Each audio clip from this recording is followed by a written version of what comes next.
भोगवती नाम की एक नगरी थी। उसमें राजा रूपसेन राज करता था। उसके पास चिंतामणि नाम का एक तोता था। एक दिन राजा ने उससे पूछा, हमारा ब्याह किसके साथ होगा? तोते ने कहा, मगध देश के राजा की बेटी चंद्रावती के साथ होगा। राजा ने ज्योतिषी को बुलाकर पूछा तो उसने भी यही कहा। उधर मगध देश की राजकन्या के पास एक मैना थी। उसका नाम था मदन मंजरी। एक दिन राजकन्या ने उससे पूछा कि मेरा विवाह किसके साथ होगा, तो उसने कह दिया कि भोगवती नगर के राजा रूपसेन के साथ। इसके बाद दोनों को विवाह हो गया। रानी के साथ उसकी मैना भी आ गई। राजा रानी ने तोता मैना का ब्याह करके उन्हें एक पिंजरे में रख दिया।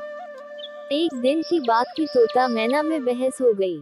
मैना ने कहा, आदमी बड़ा पापी, दगाबाज और अधर्मी होता है। तोते ने कहा, स्त्री झूठी, लालची और हत्यारी होती है। दोनों का झगड़ा बढ़ गया तो राजा ने कहा, क्या बात है, तुम आपस में लड़ते क्यों हो? मैना ने कहा, महाराज, मर्द बड़े बुरे होते हैं। इसके बाद मैना ने एक कहानी सुनाई। इलापुर नगर में महाधन नाम का एक सेठ रहता था। विवाह के बहुत दिनों के बाद उसके घर एक लड़का पैदा हुआ। सेठ ने उसका बड़ी अच्छी तरह से लालन पालन किया, पर लड़का बड़ा होकर जुआ खेलने लगा। इस बीच सेठ मर गया। लड़के ने अपना सारा धन जुए में खो दिया। जब पास में कुछ न बचा तो वह नगर छोड़कर चंद्रपुरी नामक नगरी में जा पहुंचा। नाम का साहूकार रहता था।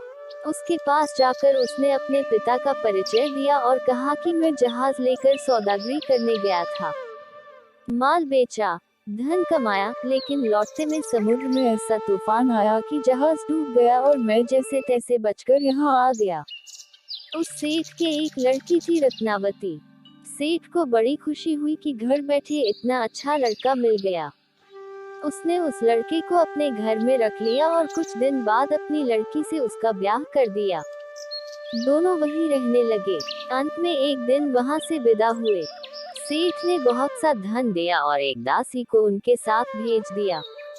रास्ते में एक जंगल पड़ता था। वहां आकर लड़के ने स्त्री से कहा, यहाँ बहुत डर है, तुम अपने गहने उतार कर मेरी कमर में बांध दो। लड़की ने ऐसा ही किया। इसके बाद लड़के ने कहारों को धन देकर डोले को वापस करा दिया और दासी को मारकर कुएं में डाल दिया। फिर स्त्री को भी कुएं में पटक कर आगे बढ़ गया। स्त्री रोने लगी। एक मुसाफिर उधर जा रहा था। जंगल में रोने की आवाज सुनकर वह वहां आया, उसे कुएं से निकालकर उसके घर पहुंचा दिया। स्त्री ने घर जाकर माँ बाप से कह दिया कि रास्ते में चोरों ने हमारे गहने छीन लिए और दासी को मारकर मुझे कुएं में धकेल कर भाग गए। बाप ने उसे ढाढ़स बंधाया और कहा कि तू चिंता मत कर, तेरा स्वामी जीवित होगा और किसी दिन आ जाएगा। उधर वह लड़का जेवर लेकर शहर पहुंचा। उसे तो जुए की लत लगी थी। वह सारे गहने जुए में हार गया। उसकी बुरी हालत हुई तो वह यह बहाना बनाकर कि उसके लड़का हुआ है, फिर अपनी ससुराल चला। वहां पहुंचते ही सबसे पहले उसकी स्त्री मिली। वह बड़ी खुश हुई। उसने पति से कहा, आप कोई चिंता न करें, मैंने यहाँ आकर दूसरी ही बात कही है। जो कहा था वह उसने बता दिया। सेठ अपने जमाई से मिलकर बड़े प्रसन्न हुए और उन्होंने उसे बड़ी अच्छी तरह से घर में रखा। कुछ दिन बाद एक रोज जब वह लड़की गहने पहने सो रही थी, उसने चुपचाप छुरी से उसे मार डाला और उसके गहने लेकर चंपत हो गया। मैना बोली, महाराज, यह सब मैंने अपनी आंखों से देखा। ऐसा पापी होता है आदमी। राजा ने तोते से कहा, अब तुम बताओ कि स्त्री क्यों बुरी होती है। इस पर तोते ने यह कहानी सुनाई। कंचनपुर में सागरदत्त नाम का एक सेठ रहता था। उसके श्रीदत्त नाम का एक लड़का था। वहां से कुछ दूर पर एक और नगर था, श्री विजयपुर। उसमें सोमदत्त नाम का सेठ रहता था।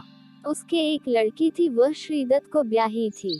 ब्याह के बाद श्रीदत्त व्यापार करने परदेश चला गया। 12 बरस हो गए और वह न आया तो जयश्री व्याकुल होने लगी।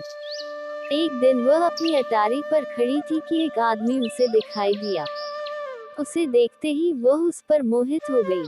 उसने उसे अपनी सखी के घर बुलवा लिया। रात होते ही वह उस सखी के घर चली जाती और रात भर वहां रहकर दिन निकलने से पहले ही लौट आती। इस तरह बहुत दिन बीत गए।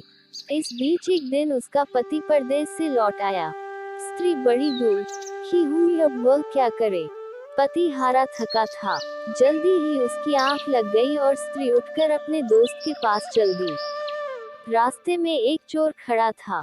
वह देखने लगा कि स्त्री कहाँ जाती है।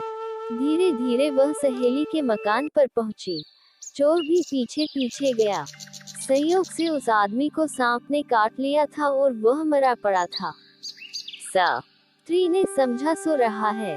वहीं आंगन में पीपल का एक पेड़ था, जिस पर एक पिशाच बैठा यह लीला देख रहा था। उसने उस आदमी के शरीर में प्रवेश करके उस स्त्री की नाक काट ली और फिर उस आदमी की देह से निकलकर पेड़ पर जा बैठा। स्त्री रोती हुई अपनी सहेली के पास गई। सहेली ने कहा कि तुम अपने पति के पास जाओ और वहां बैठकर रोने लगो। कोई पूछे तो कह देना कि पति ने नाक काट ली है। उसने ऐसा ही किया। उसका रोना सुनकर लोग इकट्ठे हो गए। आदमी जाग उठा। उसे सारा हाल मालूम हुआ तो वह बड़ा दुखी हुआ। लड़की के बाप ने कोतवाल को खबर दे दी। कोतवाल उन सबको राजा के पास ले गया। लड़की की हालत देखकर राजा को बड़ा गुस्सा आया। उसने कहा, इस आदमी को सूली पर लटका दो। वह चोर वहां खड़ा था। जब उसने देखा कि एक बेकसूर आदमी को सूली पर लटकाया जा रहा है तो उसने राजा के सामने जाकर सब हाल सच सच बता दिया। बोला, अगर मेरी बात का विश्वास न हो तो जाकर देख लीजिए, उस आदमी के मुंह में स्त्री की नाक है। राजा ने दिखवाया तो बात सच निकली। इतना कहकर तोता बोला, हे राजा, स्त्रियां ऐसी होती हैं। राजा ने उस स्त्री का सिर मुंडवाकर गधे पर चढ़ाकर नगर में घुमवाया और शहर से बाहर छुड़वा दिया। यह कहानी सुनाकर बेताल बोला, राजा, बताओ कि दोनों में ज्यादा पापी कौन है। राजा ने कहा, स्त्री। बेताल ने पूछा, कैसे। राजा ने कहा, मर्द कैसा ही दुष्ट हो, उसे धर्म का थोड़ा बहुत विचार रहता ही है। स्त्री को नहीं रहता, इसलिए वह अधिक पापिन है। राजा के इतना कहते ही बेताल फिर पेड़ पर जा लटका।